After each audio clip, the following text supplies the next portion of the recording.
Come. The game is afoot. Not a word. Into your clothes and come.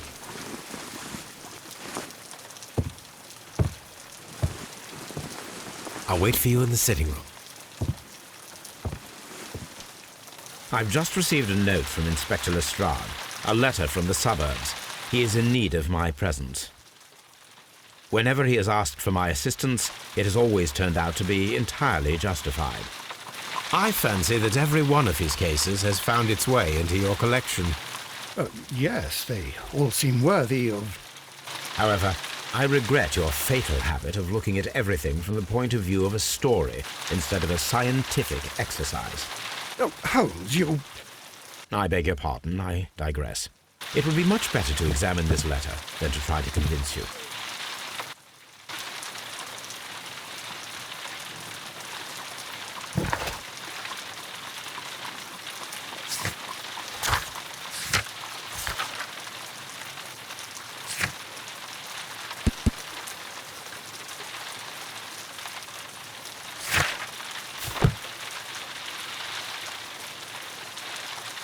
The letter is on the table, Holmes. You should take a look.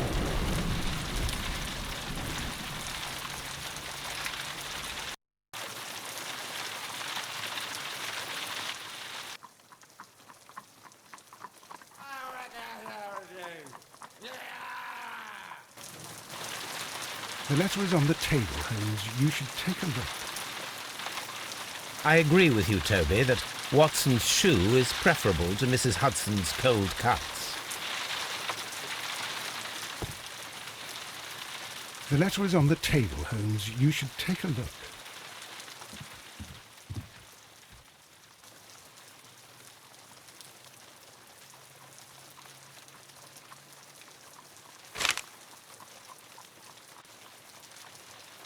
I can tell from Lestrade's handwriting that he was in a hurry when he wrote this letter. A wax seal with the monogram E.B.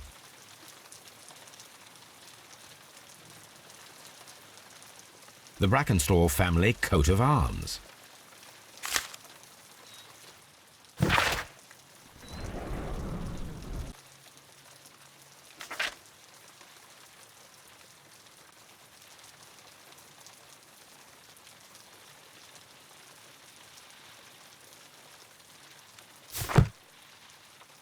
So, what is it, Holmes? Promising, as always. It appears to be a case of murder. So you believe that Sir Eustace is dead? I should say so. Lestrade wouldn't have sent for me for less. His writing shows considerable agitation, and he is not an emotional man. These people belong to high society. The quality of the writing paper, the E.B. monogram, their coat of arms. The crime was committed before midnight. Holmes, how can you possibly tell? Well, it is all thanks to Lestrade. He wrote his letter at 3:30 in the morning. Imagine the chain of events before that. The local police had to be called in. Scotland Yard was notified. Lestrade himself had to make haste there, and finally compose the letter he sent to me. All of that makes for a fair night's work. It makes sense. Lestrade also speaks of the woman he released. That seems to indicate that she had been held somewhere during the crime. Much time has been wasted. Let us find a cab and go to Abbey Grange immediately. I live in hope of an interesting morning.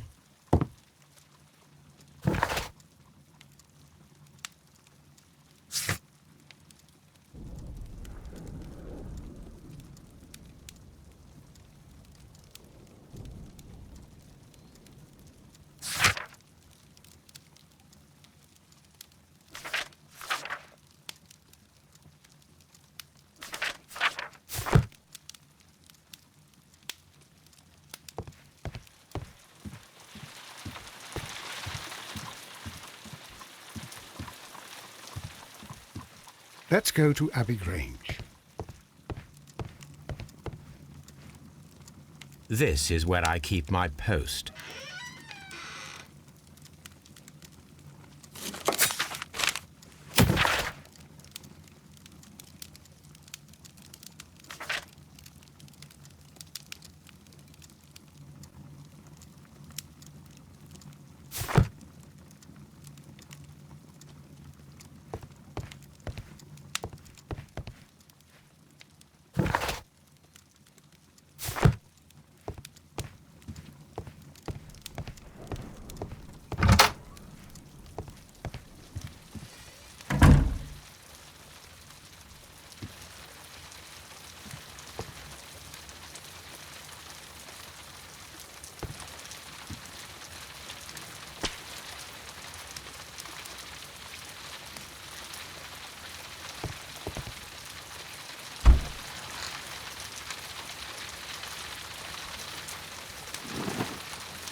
Ah, Mr. Holmes and Dr. Watson, here you are.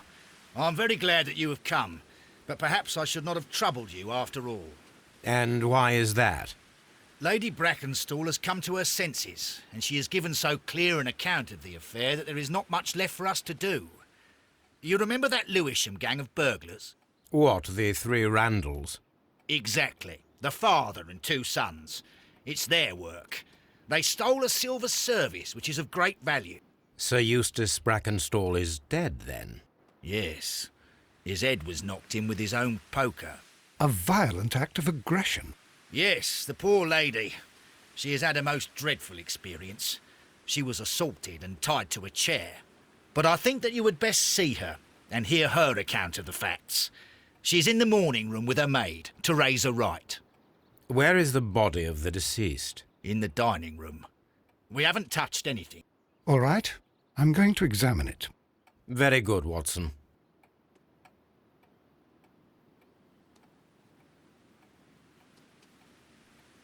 Lady Brackenstall awaits you in the morning room.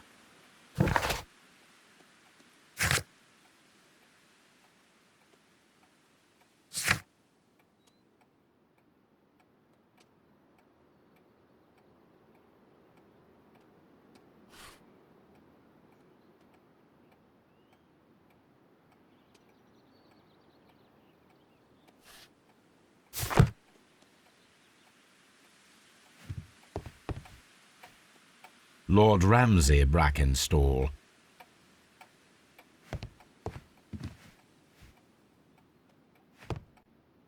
Lady Brackenstall...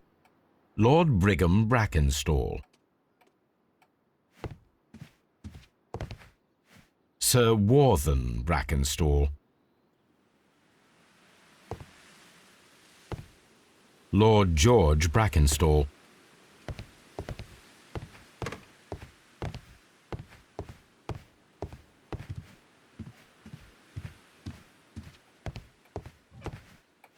Baron Lyndon Brackenstall.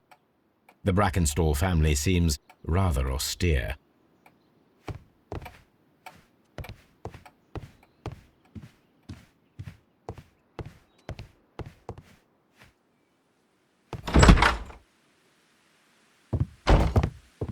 Ladies, allow me to introduce myself. My name is Sherlock Holmes.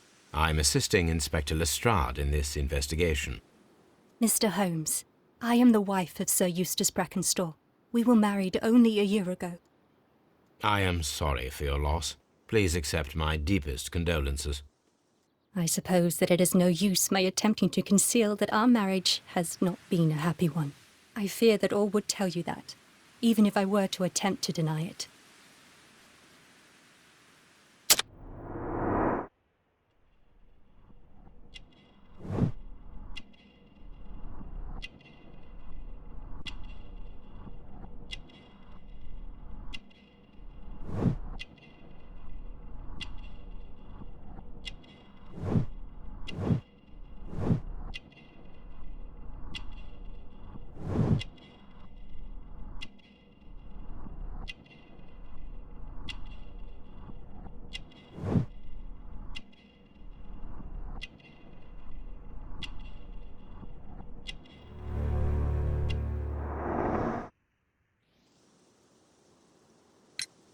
Can you describe to me the events of yesterday evening?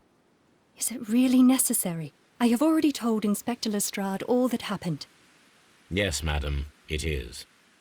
I will tell you then. Sir Eustace retired about 10:30. I sat in this room until after 11, absorbed in a book. Before I went upstairs, I entered the dining room to fetch a candle and... oh God. Please, go on. As I approached the French window, I found myself face to face with an elderly, broad-shouldered man who had just stepped into the room. Close behind the first man, I saw two others. One of them struck me a savage blow with his fist and felled me unconscious to the ground. And then? When I came to myself, I found that they had secured me tightly to a dining room chair. It was at that instant my unfortunate husband entered the room. He fought with the intruders? Yes, I think he had heard them, for he was holding his stick. But they were three, and he eventually succumbed. One of them, The elder one struck him a terrible blow with the poker. I fainted once more. When I opened my eyes, they had withdrawn. Then my brave Teresa came to my assistance. Did these three villains steal anything? Yes, I found that they had taken the silver from the sideboard, but you can see for yourself in the dining room. You mentioned that your marriage was not a happy one. Was there anything specific that was troubling you? He was not a nice man when he was drunk, and he suffered from dark moods, but nothing else.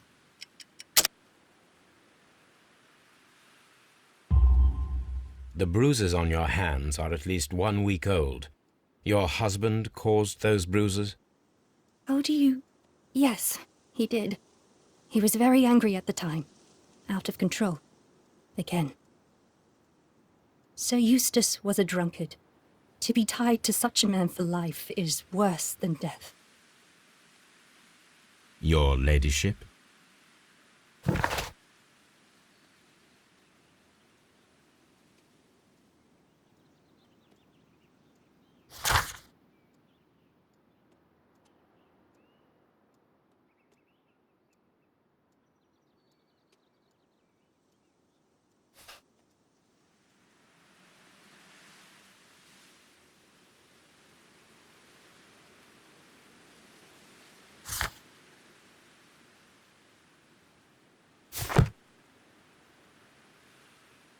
Oh, what a horrible thing to have happened.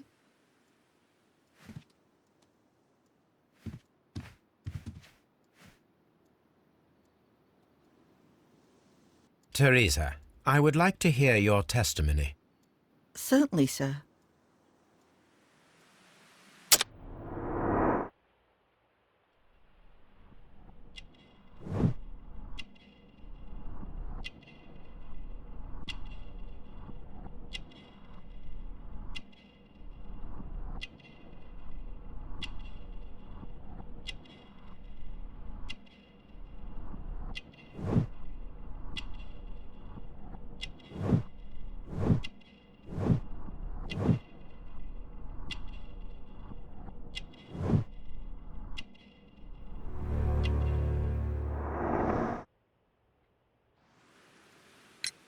As I sat by my bedroom window, I saw 3 men in the moonlight down by the lodge gate. But I thought nothing of it at the time. Oh, if I'd known. And then? I went to bed, and it was more than an hour after that I heard my mistress scream. And down I ran, to find her tied to the chair and him on the floor with his head smashed. That's all I know.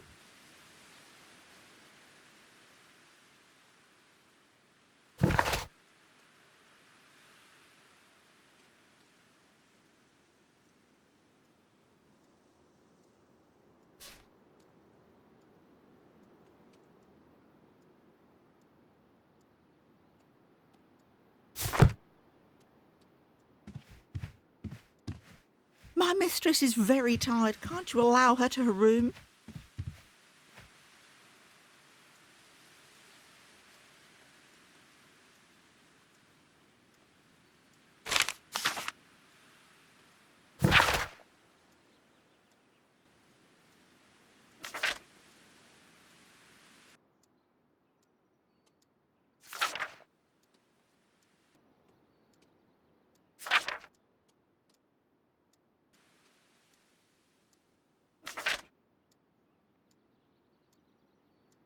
The description of the Randall gang provided by Lady Brackenstall is identical to the one in the Times article.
This photograph of Lady Brackenstall and her maid Teresa was taken at a port, but which one?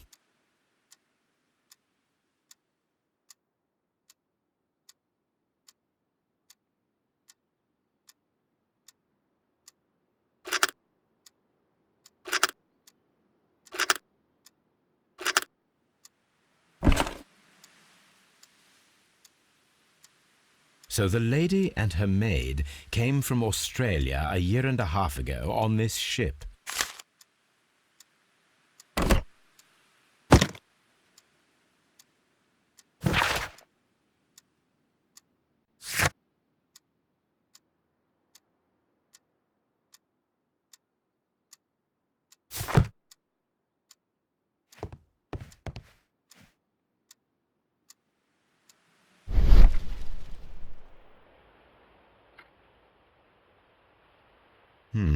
These scratches are most definitely made by the picture frame. A trapper's hut.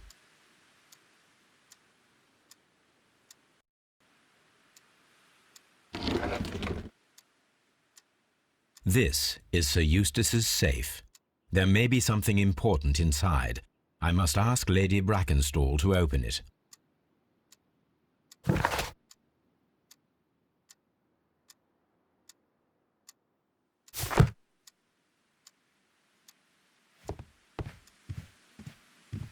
My mistress is very tired. Can't you allow her to her room?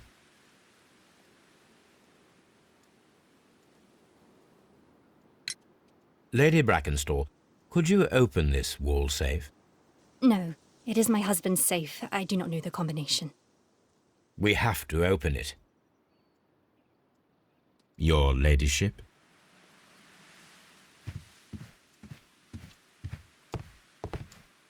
Let us try to open this safe. This safe can be cracked. I only have to pay attention. The dial will vibrate when it is set to the correct number.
It is common practice to keep one's valuables in a safe behind a painting.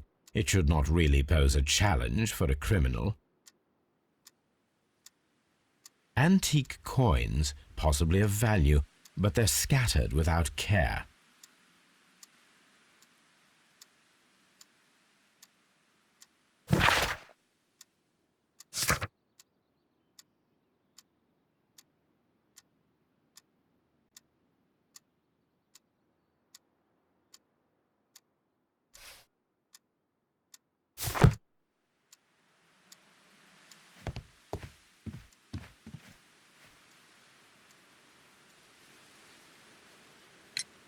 Sir Eustace's doctor speaks of his violent behaviour. Yes, Sir Eustace was an extremely violent man.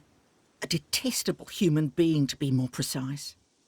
It is true that he once threw a decanter at me, and all because I dared to stand up to him in defence of my mistress. Sly devil. God forgive me that I should speak of him so now that he's dead. But a devil he was, if ever one walked the earth. We met him only 18 months ago. She'd only just arrived in London. Yes, it was her first voyage. She'd never been from home before. Wonder with his title and his money and his false London ways. If she made a mistake, she has paid for it, if ever a woman did. She doesn't have any friends here, so it was specially hard for her.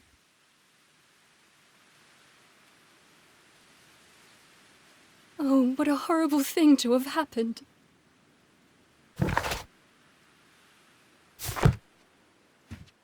My mistress is very tired. Can't you allow her to her room?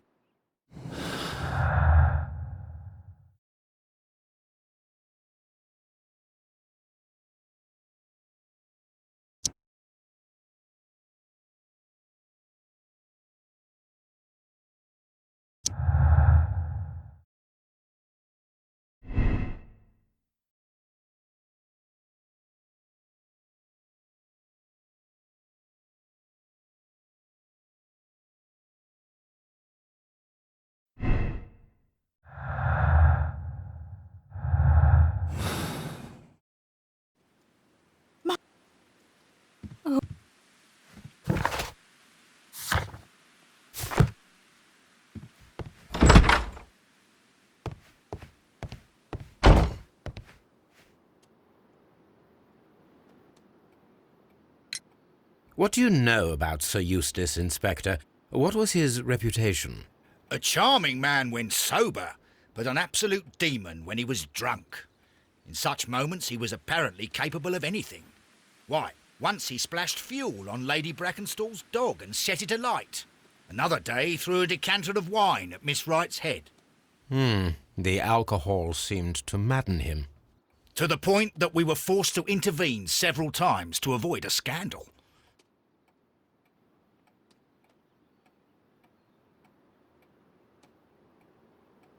The body is still in the dining room where the murder took place.